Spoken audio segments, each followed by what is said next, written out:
স্কেচিঙৰ 5টা কি 500টা পইণ্ট হ'ব পাৰে, কিন্তু আজি আমি তাৰ ভিতৰতে 5টা মানে স্কেচিঙৰ উপকাৰিতাৰ বিষয়ে কথা পাতিম। আচলতে আপোনালোকে স্কেচিং কৰে নকৰে? মানে স্কেচিংটো হৈছে মানে এটা সৰু শব্দ। ধৰি লওক আপোনালোকে ড্ৰয়িঙৰ নামটো শুনিছেনে? ড্ৰয়িঙৰ শব্দটো ড্ৰয়িংটো হৈছে এটা ডাঙৰ শব্দ, আৰু সেই শব্দটোৰ ভিতৰত মানে স্কেচিংটো সোমাই থাকে। মানে ড্ৰয়িঙৰ এটা ভাগ হ'ল স্কেচিং। আৰু স্কেচিং অকল মানে এখন কাগজত পেঞ্চিল সাধাৰণকৈ আঁকাকে চিম্পুল লাইন দি আঁকাকে স্কেচিং নকৰে। স্কেচিংটো হৈছে আৰ্টিষ্টসকলৰ বা শিল্পীসকলৰ খাদ্য বুলি কোৱা হয় স্কেচিংটো। কাৰণ চাওক, স্কেচিংটো কৰিলে মানে আমাৰ স্কিল, ধৰি লওক স্কিলটো, কৌশলটো, প্ৰেক্টিচটো মানে হৈ থাকে। মানে আপোনাৰ টাইম নাথাকিলেও মানে স্কেচিংটো আপোনালোকে ডেইলি কৰিব পাৰে, মাত্ৰ 15 পৰা 20 মিনিট দি পেলাই। আপোনালোকৰ তাত যদি একেবাৰে কম সময় আছে, সেই সময়টো আপোনালোকে মানে যদি স্কেচিং ডেইলি কৰি থাকে, আপোনালোকৰ মানে প্ৰেক্টিচটো জাৰি থাকিব, হৈ থাকিব মানে। সেয়েহে মানে স্কেচিংটো আৰ্টিষ্টসকলৰ খাদ্য বুলি কোৱা হয়। আৰু লগতে আজি মানে আপোনালোকক মই স্কেচিঙৰ 5টা উপকাৰিতাৰ বিষয়ে কথা ক'ম। স্কেচিঙৰ আচলতে বহু উপকাৰিতা আছে। 5টা কি 500টা হ'ব পাৰে, কিন্তু আজি যিকেইটা উপকাৰিতা ক'ম এইকেইটা হৈছে ইম্পৰ্টেণ্ট, মানে এইকেইটা টপ, বুজিছেনে? আৰু আপোনালোকে যদি এই উপকাৰিতাকেইটা জানে, মানে এই উপকাৰিতাকেইটাই আপোনালোকৰ কৌশল আৰু মাইণ্ডছেটটো সম্পূৰ্ণৰূপে সলনি কৰি দিব। আৰু এই উপকাৰিতাকেইটাই মানে তোমালোকে অকল শুনি নাযাবা, কি কৰিবা, বহি এখনলৈ তাত লিখি যোৱা। তেতিয়া মানে তোমালোকে ধৰি লওক ভৱিষ্যতে প্ৰফেচনেলি গ্ৰ' কৰিব বিচাৰিলেও এইকেইটা পইণ্ট মানে বহু কামত দিব। আৰু এটা কথা, এই নম্বৰ দিছেনে হোৱাটছএপ নম্বৰটো, এই নম্বৰটো তোমালোকে ছেভ কৰি ৰাখিবা। কাৰণ ভৱিষ্যতে যদি মই কিবা তোমালোকে যদি দিব বিচাৰোঁ বা কিবা গিফ্ট লেচনবিলাক শ্বেয়াৰ কৰি থাকোঁ, দি থাকোঁ, মই শ্বেয়াৰ কৰি থাকোঁ, সেইকাৰণে মানে তোমালোকে এই নম্বৰটো মানে ছেভ কৰি ৰাখিবা। আৰু তোমালোকে যদি কিবা বুজি নোপোৱা সেইবোৰৰ বিষয়ে মানে মোক সুধিব পাৰিবা, মই ৰিপ্লাই দি দিম। তো ব'লা আজি ভিডিঅ'টো আৰম্ভ কৰোঁ। তো এভৰিৱান, আমি স্কেচিং কৰিলে আমাৰ কি মানে উপকাৰিতা হয় তাৰ বিষয়ে আমি 5টা উপকাৰিতাৰ বিষয়ে আজি কথা পাতিব ওলাইছোঁ। তো প্ৰথম উপকাৰিতাটো হৈছে স্কিল ডেভেলপমেণ্ট বা দক্ষতা উন্নয়ন। মানে আমি যেতিয়া স্কেচিং কৰোঁ, আমি যেতিয়া ডেইলি স্কেচিং কৰোঁ, আচলতে আমাৰ স্কিল ডেভেলপমেণ্ট হয়। সকলোতকৈ প্ৰথম কামটো, আমি যেতিয়া আৰ্টৰ ফিল্ডত যাওঁ, তেতিয়া মানে যাবলৈ হ'লে প্ৰথম মানে মেইন মানে কৌশলটো লাগে আমাৰ আৰ্টটো আৰু ড্ৰয়িং স্কিলটো ইম্প্ৰুভ কৰিব লাগে। আমি ড্ৰয়িং স্কিলটোত মানে আমি আৰ্টটো শিকাত বেছিকৈ গুৰুত্ব দিওঁ। আৰু ড্ৰয়িংটো হৈছে এটা ডাঙৰ শব্দ, আৰু ড্ৰয়িং মানে এই ড্ৰয়িঙৰ ভিতৰতে মানে স্কেচটো সোমাই থাকে। সেয়েহে মানে এই ড্ৰয়িং স্কিলটো বহুত মেটাৰ কৰে। সেয়ে মানে যেতিয়া আমি এই স্কেচিং ডেইলি কৰোঁ, ডেইলি বেলেগ বেলেগ বস্তুৰ সহায়ত মানে স্কেচিং কৰোঁ, বেলেগ বেলেগ বিষয়ত স্কেচিংবোৰ কৰোঁ, তেতিয়া মানে কি হয়, আমাৰ মানে বুজি পোৱা ক্ষমতাটো বৃদ্ধি হয়। তাৰ ফলত মানে আমাৰ কি হয়, নতুন নতুন মানে কৌশলবোৰ আৰু দক্ষতা উন্নয়ন হয়, মানে স্কিল ডেভেলপমেণ্ট হয়, বুজিছেনে?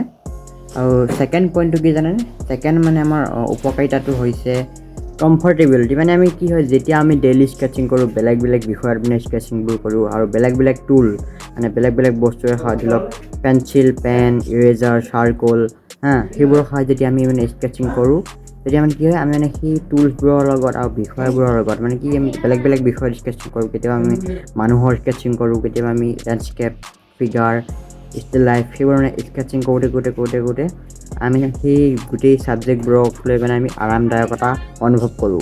অকল ছাবজেক্টটোৰ লগতে নহয়, আমি মানে টুলছবোৰৰ সহায়তো মানে টুলছবোৰৰ ওপৰতো মানে আমি টুলছ মানে ধৰি লওক পেঞ্চিল, কলম, পেঞ্চিল, কলম, তাৰপিছত ধৰি লওক ইৰেজাৰ, ব্ৰাছ, ৱাটাৰ কালাৰ, সেইবোৰৰ ওপৰতো মানে আমি মানে কমফৰ্টেবিলিটি বা আৰামদায়কতা অনুভৱ কৰোঁ। সেয়েহে মানে আমি স্কেচিং কৰিলে আমাৰ মানে কমফৰ্টেবিলিটিটো মানে ইম্প্ৰুভ হয়, বা মানে আৰামদায়কতাটো ইম্প্ৰুভ হয় বা উন্নত হয়। আৰু থাৰ্ড পইণ্টটো হৈছে ব্যক্তিগত প্ৰভাৱ সৃষ্টি। মানে আমি যেতিয়া স্কেচিং কৰোঁ ন, আমি মানে স্কেচিং যদি ডেইলি কৰোঁ, সদায় যদি আমি 15 মিনিট 20 মিনিটকৈ স্কেচিং কৰি যাওঁ, তেতিয়া কি হয়, মানে আমাৰ মনোযোগ, ধৈৰ্য আৰু শৃংখলিত মন গঢ়ি উঠে। মানে যদি ডেইলি স্কেচিং কৰি মানে আমি যেতিয়া বেলেগ বেলেগ বিষয়ত যেতিয়া আমি স্কেচিংবোৰ কৰি যাওঁ, তেতিয়া মানে মনোযোগটো বাঢ়ে আমাৰ। সেই বিষয়টোৰ ওপৰত কেনেকৈ কৰিব লাগিব, কেনেকৈ বিষয়টো আণ্ডাৰষ্টেণ্ডিং বুজি পাব লাগিব, তাৰ বিষয়ে মানে মনোযোগটো বাঢ়ে, আৰু ধৈৰ্য বাঢ়ে। মানে ধৈৰ্য মানে হৈছে পেচেঞ্চ বাঢ়ে বা ধৈৰ্য বাঢ়ে। তেতিয়া মানে কি, যেতিয়া আমি বেলেগ বেলেগ বিষয়ত স্কেচিং কৰোঁ, আচলতে স্কেচিংটো এটা ফাষ্ট মিডিয়াম হয়। মানে স্কেচিংটো ফাষ্ট কৰিব লাগে, মানে 10 পৰা 15 মিনিটত আমি এটা স্কেচ কৰি কমপ্লিট কৰিব লাগে। কিন্তু তথাপিও আমি যেতিয়া বেলেগ বেলেগ বিষয়ত মানে স্কেচিংবোৰ কৰোঁ, তেতিয়া ভুল হ'লে মানে আমি ভুল কৰি যেতিয়া বেলেগ বেলেগ স্কেচিং কৰিম, তেতিয়া মানে ধৈৰ্যটো বাঢ়ে আৰু শৃংখলিত মন গঢ়ি উঠে। এই গুণবোৰে মানে আমাক কি, কেৱল ভাল শিল্পীয়ে নহয়, এটা মানে আত্মবিশ্বাসী আৰু দৃঢ় ব্যক্তি গঢ়ি তোলে। সেই স্কেচিঙে মানে আমাক কি কৰে, ব্যক্তিগত প্ৰভাৱত সৃষ্টি কৰে। সেইকাৰণে পাৰ্চনেলিটি তেওঁ মানে ইম্প্ৰুভ হয় বা উন্নত হয়। আৰু মানে ফ'ৰ্থ পইণ্টটো কি জানে?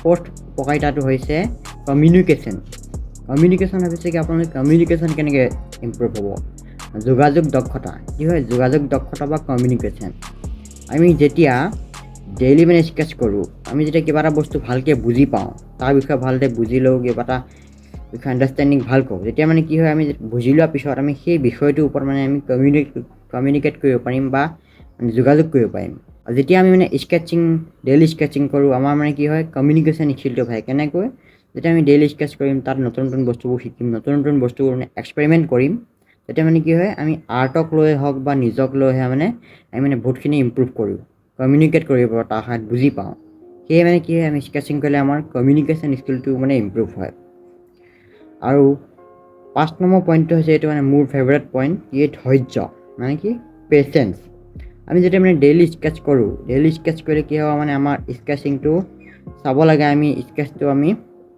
স্পীডত কামটো কৰোঁ হয় নহয় আমি স্কেচিংটো সদায় স্পীড কৰোঁ স্কেচিংটো এটা ফাষ্ট মিডিয়াম বুলি সকলোৱে জানে কিন্তু স্কেচিংটো কি হয় আমি স্কেচিংটো কৰিলে আমাৰ মানে ধৈৰ্য শক্তিটো বাঢ়ে কেনেকৈ জানেনে আমি যেতিয়া বেলেগ বিষয়ত সদায় স্কেচিং কৰিম তেতিয়া বেলেগ বিষয়ত স্কেচিং কৰিম বেলেগ টুল মানে ধৰি লওক ব্ৰাছ কলম সেইবোৰ বেলেগ বিষয় বেলেগ টুল বস্তু সেইবোৰক লৈ যেতিয়া আমি স্কেচিং কৰিম তেতিয়া মানে আমি স্কেচিং কৰিলে নতুন বস্তু এটা শিকিব পাৰিম আৰু নতুন বস্তুটো শিকিলে নিশ্চয় তাত ভুল হ'বই আৰু যেতিয়া আমি সেই ভুলবোৰ মানে শুদ্ধ কৰি আমি স্কেচিং কৰি যাম তেতিয়া মানে আমাৰ ধৈৰ্য শক্তিটো বাঢ়ে ফাউণ্ডেশ্যনটো মানে ইম্প্ৰুভ হয় পিছত গৈ আমি মানে লং ড্ৰয়িং কৰিলে দীঘলীয়া ড্ৰয়িং কৰিলেও মানে কি হ'ব দীঘলীয়া কামত গ'লেও ড্ৰয়িং স্কিলত গ'লেও তেতিয়া মানে আমাৰ ধৈৰ্য শক্তিটো বৰকৰাৰ ৰাখিব মানে ধৈৰ্য শক্তিটো গৈ থাকিব সেয়েহে মানে কি হয় আমি যেতিয়া ডেইলি স্কেচিং কৰোঁ স্কেচিং কৰিলে আমাৰ কি হয় পেচেঞ্চ বা ধৈৰ্য শক্তিটো বাঢ়ে স্কেচিং কৰিলে আৰু এটা মানে বেছিক পইণ্ট আছে কি জানেনে আৰু এটা পইণ্ট কৰি দিছোঁ ইয়াৰ লগতে স্কেচিং কৰিলে মানে কি হয় আমাৰ স্পীডটো বাঢ়ে আমি যেতিয়া ডেইলি স্কেচিং কৰিম বেলেগ বিষয়ত স্কেচিং কৰি যাম কেতিয়াবা হিউমেন ফিগাৰ কেতিয়াবা ষ্টিল লাইফ কেতিয়াবা লেণ্ডস্কেপ তেতিয়া মানে কি হয় আমাৰ স্পীড লেভেলটো বাঢ়ে তেতিয়া আমি মানে এসময়ত ধৰি লওক আপোনালোকে 120টা 1000 যেতিয়া প্ৰেক্টিছ কৰি থৈ দিব যেতিয়া স্কেচিং বনাই থৈ দিব তেতিয়া মানে কি হ'ব আপোনালোকে বেলেগ কম্পিটিশ্যনত গ'লে বা আৰ্ট কম্পিটিশ্যনত গ'লে তাত মানে ইমান ভাবি থকা দৰকাৰ নাই কাৰণ আপোনালোকে যিবোৰ প্ৰেক্টিছ কৰি থৈ দিছে সেইবোৰৰ সহায়ত মানে আপোনালোকে হিউমেন ফিগাৰ হওক ষ্টিল লাইফ হওক লেণ্ডস্কেপ হওক সকলো মানে আপোনালোকে স্কেচ কৰি উলিয়াব পাৰিব সেয়েহে মানে স্কেচিংটো বহুত মেটাৰ কৰে স্কেচিংটো সেইকাৰণে আপোনালোকে ডেইলি কৰিব তো এভৰিৱান আপোনালোকক আজি স্কেচিঙৰ 5টা পইণ্ট বা 5টা উপকাৰিতা কেনেকুৱা লাগিল কমেণ্টত জনাব আৰু মই হোৱাটছএপ নাম্বাৰটো যে দিছোঁ সেই মানে হোৱাটছএপ নাম্বাৰটো কি কৰিব